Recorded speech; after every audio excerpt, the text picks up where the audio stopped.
benshi bibaza ku bikoresho byagiye bizimira mu myaka ya kera byakoreshejwe mu bwami butandukanye.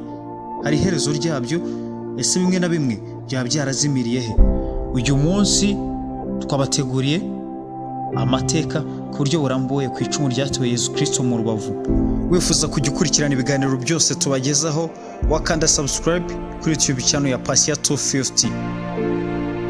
Nkuko byanditswe mu butumwa bwiza bwa Yohana igice cya 19 umurongo wa 34, ubwo Yesu yari ku musaraba, umwe mu basirikare yamucumise icumu mu rubavu, havamo amazi avanze n'amaraso. Ibi byabaye kugira ngo byahanuwe n'umuhanuzi Yesaya bisohore. Nyamara ibicumuro byacu byo yacumitiwe, yashenjaguriwe gukiranirwa kwacu. Igihano kiduhesha amahoro cyari kuri we, kandi imibyimba ye niyo yadukirisha. Ibi urabisanga muri Yesaya igice cya 54 umurongo wa 5. Nkuko biri mu myizere ya Gikristo, amaraso n'amazi byavuye mu rubavu rwa Yesu Kristo nibyo adukirisha ibyaha, indwara n'izindi ntimba zitandukanye. Nkuko bisobanurwa n'abahanga batandukanye mu by'ubumenyamana teologiya, umusirikare wateye Yesu Kristo icumu mu rubavu, amazina ye ni Longinus. Akaba yari umusirikare uyobora itsinda ry'abasirikari 100 mu ngabo za Pilato. Akaba yari afite inararibonye mu kwica urubozo abo shebuja Pilato yamaze gucira iteka ryo gupfa. Ariko Longinus yaje kugira ikibazo cy'uburwayi, apfa ijisho. Ibi byatumye ubusembwa budashobora gutuma aguma kuba mu ngabo. Ariko nanone bitewe n'uko shebuja Pilato yamwemeraga nk'umusirikare ufite inararibonye mu kubabaza abantu, yabonaga kumutakaza mu ngabo ze yabahombye cyane. Niko kumuhindurira inshingano, amuvana mu mutwe yakoragamo, amujyana kuba ukuriye igikorwa ku musozi w'Igorigota i Nyabihanga, umusozi wicirwagaho abamaze guhabwa igihano cy'urupfu cyo ku musaraba. Abicirwaga kuri uyu musozi babaga ari abagome, bagombaga kwicwa urupfu rw'agashinyaguro, kuko bavugaga ko abo banzwe n'Imana ndetse n'isi ikaba itabemera. Niyo mpamvu bambaga ku musaraba ngo batandukane n'isi n'ijuru. Kuri uyu musozi niho Yesu Kristo yabambwe.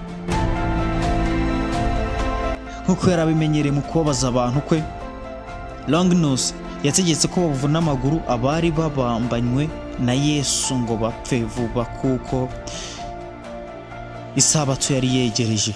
Ariko bajya kugera kuri Yesu basaga yarangije gupfa, batamuvunnye amaguru. Ibi ubisanga muri Yohana igice cya 19 umurongo wa 32. Ibi byarakaje Longinus kuba Yesu atamuvunnye amaguru. N'uburakari bwinshi niko kumutera icumu mu rubavu, agira ngo arebe ko yapfuye, havamo amazi n'amaraso. Ariko ibi byabereye Longinus umugisha, kuko amazi avanze n'amaraso byaguye kuri rya jisho rihumye rirahumuka. Iri cumu Longinus yakoresheje ashinyaguza urubavu rwa Yesu Kristo ryaje gufatwa nk'icumu ridasanzwe.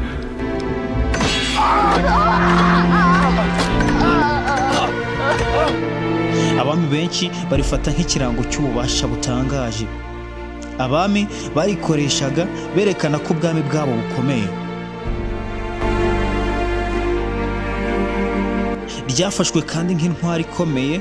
Ubw'iyo mpamvu buri wese washaka kuba igihangaje ku isi no ku bwami butandukanye yarwanaga intambara y'inkundura kugira ngo iryo cumu rifate. Iri cumu ryagiye rihabwa amazina atandukanye. Iryahurijweho na benshi ari naryo ryatumaga rimaranirwa rikanizerwamo imbaraga ni icumu ritagatifu.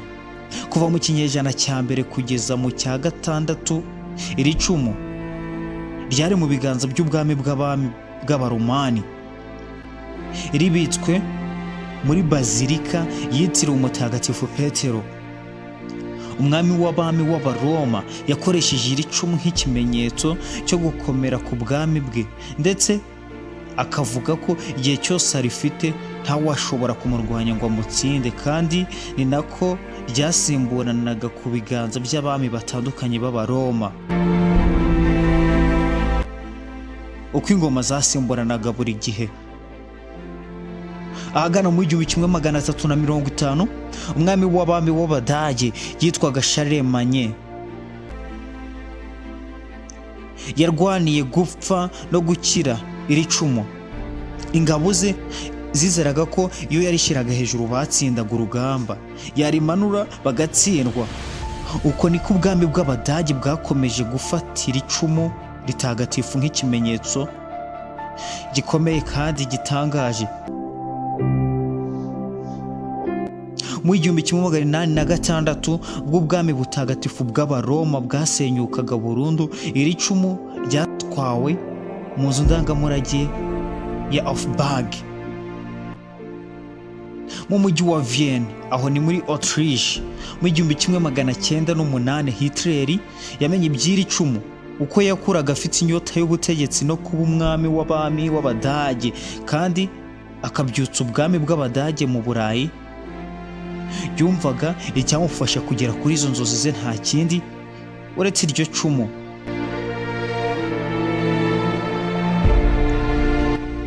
Kwa 12 Werurwe 1938 ingabo za Hitler zigaruriye igihugu cya Autriche, ariko aziha amabwiriza yo kurwanira gupfa no gukirira icumu, ariko abuza umusirikare n'umwe kurikozaho ikiganza atararikoraho.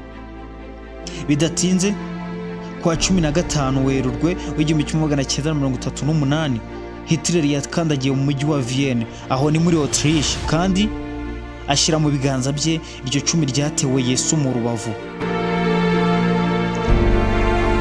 Aritwara mu majyepfo y'Ubudage, aho ni mu mujyi wa Mirberg, aho ryari ryarashyizwe na Menya mbere y'uko rijyanwa i Vienne. Umujenerali w'umunyamerika witwa George Patton we yise iri cumu ingabo irinze ubukristo ku isi. Yagize inyota yo gufatira icumu mu biganza bye, kandi yuva kurigira akanayitwara mu gihugu cye cy'Amerika, ari ubutware no kuzana intsinzi n'ubuhangaje ku gihugu cye. Ibi byatumye ubwo yarwanaga intambara ya kabiri y'isi, Patton yarwanye inkundura kandi ashyiraho itsinda ryihariye ry'abasirikari, abaha n'ibikoresho bikomeye kugira ngo byanga byakunda bashyirire icumu mu biganza byabo. Nyuma y'intambara y'imyaka 5 mu 1945 ubwami bwa Hitler bwarasenyutse, ndetse ingabo za General Patton zishyikira icumu ritagatifu zirikuye mu buvumo byari ryarashyizwemo n'ingabo za Hitler. Aha ni mu mujyi wa Norvège. Nyuma y'imyaka ndende mu 1951 iri cumu ritagatifu ryasubijwe mu ngoro ndangamuco ya Offenburg mu mujyi wa Vienne muri Autriche, aho Hitler yari yararikuye, akaba ari naho riri magingaya, kandi rikaba ririnzwe mu buryo bukomeye. Amateka y'icumu ryacumiswe Yesu mu Rubavu agaragaza ko mu bami babayeho bagakomera, amateka yagiye uvuga kuri iyi si Yesu ari we mwami w'abami, kuko abisi yita abami nabo ubwabo bemera Yesu nk'umwami w'abami, kandi bagaragaza ko hejuru yabo hari ubasumba, ko kandi kumwiringira ari byo bitaga icyubahiro, ubutware no kuramba. Nubwo yabambwe nk'umugome, ariko ibyakoreshejwe byose bamubamba byahindutse ibirango n'iby'ububasha budasanzwe, kuko yari umwami w'abami. Ndabashimiye. Wifuza kujya ukurikirana ibiganiro byose tubagezaho, wakanda subscribe kuri YouTube channel ya Passia 250. Ibiganiro byose tubagezaho binyura kuri channel ya Passia 250. Wamwa muri kumwe mu kiganiro ni Hobby. Ndabashimiye. Hari icyifuzo cyangwa igitekerezo wifuza kutugezaho, watwandikira, kandi turabashimiye ku mwanya muduha. Ikiganiro nakagaruka, nimugire ibihe byiza.